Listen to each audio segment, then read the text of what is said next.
Raiding your pension to fix a $5 billion mistake. This isn't a political thriller or some distant economic theory.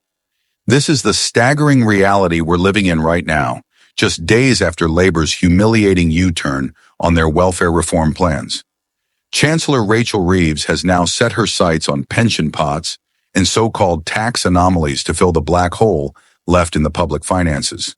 This isn't media spin. It's real, it's fast, and it's already in motion. Labor's original plan to cut $5 billion from Britain's ballooning welfare budget was bold. Maybe too bold. It crashed headfirst into internal backlash and fierce public opposition. The result?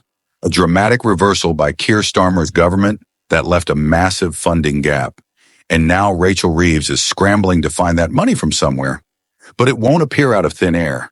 Labor insists it won't raise income tax, not VAT, not national insurance, not even corporation tax.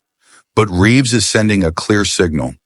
She's going after other parts of the tax system, specifically wealthier taxpayers. But what does that really mean?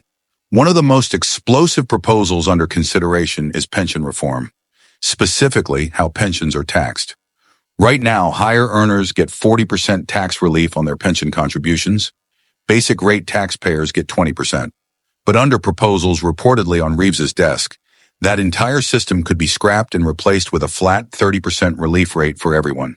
According to insider reports, this single move could generate $2.7 billion for the Treasury.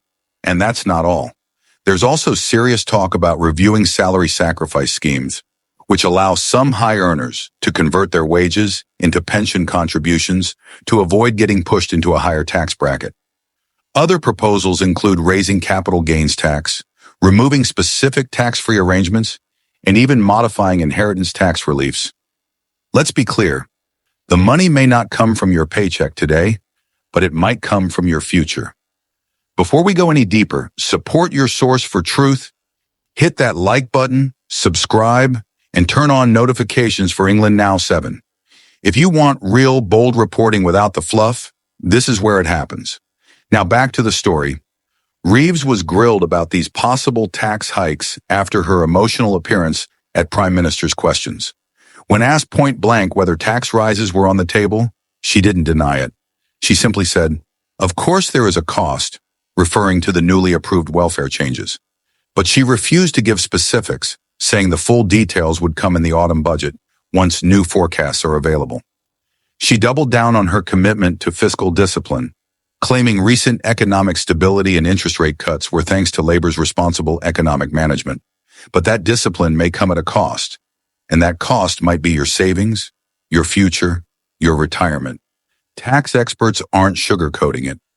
Judith Freedman, a research fellow at the Institute for Fiscal Studies and professor of tax law at Oxford, is calling on the government to do what she calls the sensible thing, raise income tax or VAT. She acknowledged Labor's political fear of breaking its manifesto promises, but argued the signs are already clear. "I think they already have broken them in various ways," she said. Freedman warned that while pension reform might raise cash quickly, it's risky.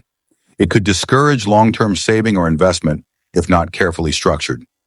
She also floated other options: cut inheritance tax reliefs, abolish salary sacrifice schemes entirely, or extend national insurance to pensioners. The message is the same across the board. The money has to come from somewhere. And here's the bottom line. Labor's $5 billion U-turn is now putting ordinary savers, future retirees, and even entrepreneurs in the crosshairs.